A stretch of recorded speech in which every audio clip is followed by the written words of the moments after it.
السلام علیکم ناظرین، میرا نام ہے اویس کریم اور آپ دیکھ رہے ہیں ہسٹوری کیوز۔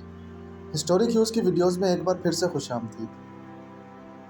ایجپٹ کے شہر کائرو سے تقریباً 500 کلومیٹر دور لائم سٹون کے بڑے بڑے پہاڑ موجود ہیں۔ ان پہاڑوں کو ویلی آف دا کنگز بھی کہا جاتا ہے۔ حیرت کی بات تو یہ ہے کہ یہ ویلی اپنے اندر بے شمار راز چھپائے ہوئے ہے۔ ان رازوں کا پردہ فاش کرنے کے لیے کنگز ویلی میں پچھلے 200 سالوں سے کھدائی کا کام چل رہا ہے۔ آج سے تقریباً 4500 سال پہلے جب ایجپٹ یعنی مصر کے کنگز مر جایا کرتے تھے تو ان کو پیرامڈز بنا کر اس میں دفن کیا جاتا تھا۔ پیرامڈز کے اندر مختلف چیمبر سجائے جاتے تھے اور ان چیمبرز میں کنگز کے ساتھ ساتھ اس کا سارا خزانہ بھی ڈیکوریٹ کیا جاتا تھا۔ اینشنٹ ایجپشنز کا ماننا تھا کہ انسان کے مر جانے کے بعد یہ سارا خزانہ اس کے کام آتا ہے، لیکن اتنے بڑے بڑے پیرامڈز بنانے میں کافی وقت بھی لگتا تھا اور کافی محنت بھی، جس کے بارے میں آپ ہماری پچھلی ویڈیوز دیکھ سکتے ہیں۔ ایکسپرٹس اور ریسرچرز کا ماننا ہے کہ جیسے جیسے وقت گزرتا گیا پیرامڈز بنانے کا سلسلہ ختم ہوتا گیا اور کنگز کو دفن کرنے کے لیے لائم سٹون کے ان پہاڑوں کو چنا گیا، اور اس وجہ سے اس جگہ کو ویلی آف دا کنگز بھی کہا جاتا ہے۔ ایسا مانا جاتا ہے کہ اینشینٹ ایجپٹ کے کنگز اپنے مرنے سے پہلے اپنا چیمبر، اپنا گولڈن ڈیتھ ماسک اور اپنا کفن تیار کروا لیتے تھے تاکہ اس کے مرنے کے بعد اس کو دفن کر کے چیمبر کو فوراً بند کر دیا جائے۔ پچھلے 200 سالوں میں اس ویلی سے 65 ٹامبز دریافت کیے جا چکے ہیں، لیکن ملنے والے ٹامبز میں سے زیادہ تر کے چیمبر اندر سے خالی ملتے تھے۔ ایکسپرٹس کا ماننا ہے کہ کیونکہ سب کو معلوم تھا کہ کنگز ویلی میں خزانہ چھپا ہے، اس لیے ہزاروں سال پہلے بنائے گئے ان چیمبرز کو وقفے وقفے سے لٹیروں نے ڈھونڈ کر لوٹ لیا تھا۔ خزانہ تو بالکل نہیں چھوڑا، جبکہ کچھ چیمبرز میں صرف کنگز کی ممی کو چھوڑا گیا تھا۔ ایک دن کنگز ویلی میں ایک ایسا راز ملا جس نے دنیا بھر کے آرکیالوجسٹ کو حیران کر دیا تھا۔ 1922 میں British archaeologist Howard Carter Kings Valley میں اپنی سائٹ پر کام کر رہے تھے کہ اچانک ان کی نظر سیڑھیوں جیسے ایک سٹیپ پر پڑی۔ حیرت انگیز طور پر سیڑھیوں کا یہ سٹیپ پہاڑ کے اندر جا رہا تھا، جس کو دیکھ کر ہاورڈ کارٹر سے رہا نہیں گیا اور اس نے اس جگہ پر کھدائی کا کام شروع کر دیا۔ ایکسکیویشن ٹیم کھدائی کرتی گئی اور پہاڑ کے اندر سے اور سٹیپ نمودار ہوتے گئے۔ اب یہ تو کنفرم تھا کہ پہاڑ کے اندر بنے یہ سٹیپس ضرور کسی سیکرٹ جگہ کی طرف جا رہے ہیں۔ کئی فیٹ کی کھدائی کے بعد جو منظر دیکھا گیا اس پر یقین کرنا ناممکن تھا۔ کنگز ویلی کے بیچوں بیچ ایک اور ٹامب مل چکا تھا۔ یہ وہ ٹامب تھا جس کی انٹرنس 3000 سال پہلے بند کی گئی تھی، یعنی ہاورڈ کارٹر اب ایک ایسا منظر دیکھنے جا رہا تھا جو پچھلے 3000 سال سے کسی نے بھی نہیں دیکھا تھا۔ انٹرنس کے سامنے رکھے گئے پتھروں کو ہٹا کر ہاورڈ جب اندر گیا تو دیکھا کہ پورا چیمبر ہزاروں قسم کے خزانوں سے بھرا ہوا ہے۔ یہ ایک ایسا منظر تھا جو آج سے پہلے کبھی بھی کسی نے نہیں دیکھا تھا۔ اس ٹامب میں موجود تمام چیزیں سونے کی بنی ہوئی تھیں۔ ٹامب کے اندر ایک اور چیمبر بھی موجود تھا جہاں پر گولڈ کفن میں ایک ممی بھی موجود تھی، جس کو بہت اچھی طرح پریزرو کیا گیا تھا۔ باقی خزانے کا کیا، صرف ممی کا کفن ہی 90 کلو گرام پیور گولڈ کا بنا ہوا تھا۔ ہاورڈ کارٹر کی اس دریافت نے پوری دنیا کے آرکیالوجسٹ کو حیران کر دیا تھا، کیونکہ کنگز ویلی میں ملنے والا یہ پہلا ٹامب تھا جو لٹیروں کی پہنچ سے دور تھا۔ یہ ٹامب تو اپنی اصلی حالت میں مل چکا تھا، لیکن اب ریسرچرز اور آرکیالوجسٹ کے لیے یہ نئے سوالات بھی لے کر آیا تھا۔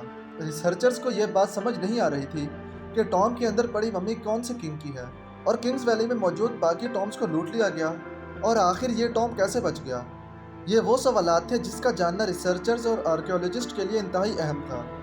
لہٰذا جب ٹامب کے اندر پڑی ممی کا ڈی این اے ٹیسٹ کیا گیا تو جو معلوم پڑا اس نے سب کو حیران کر دیا۔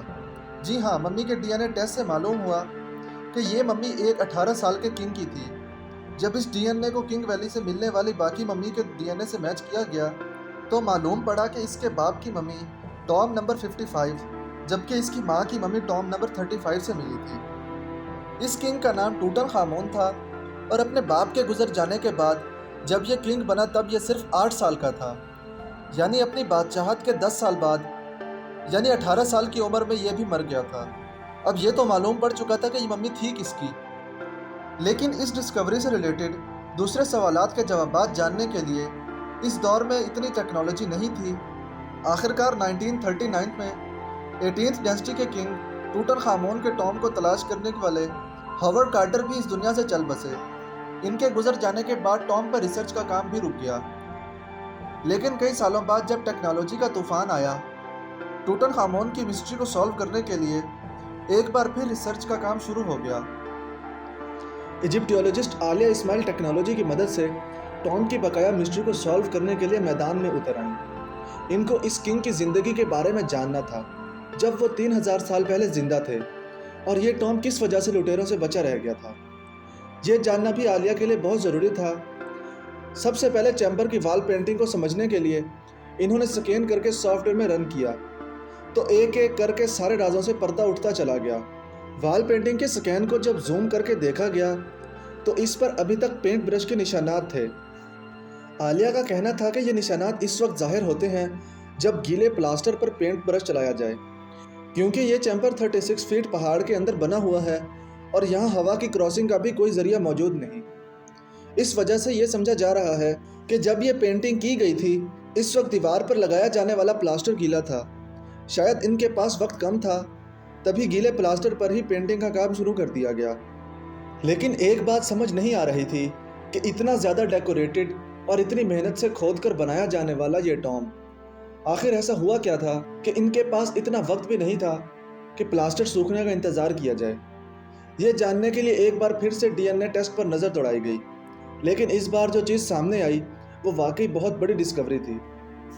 Latest D N A test کی رپورٹ سے پتہ چلا کہ جس وقت کنگ ٹوٹن خامون مرا تھا اس وقت وہ تھا تو صرف 18 سال کا، لیکن وہ ایک ہی وقت میں بہت سی بیماریوں سے لڑ رہا تھا۔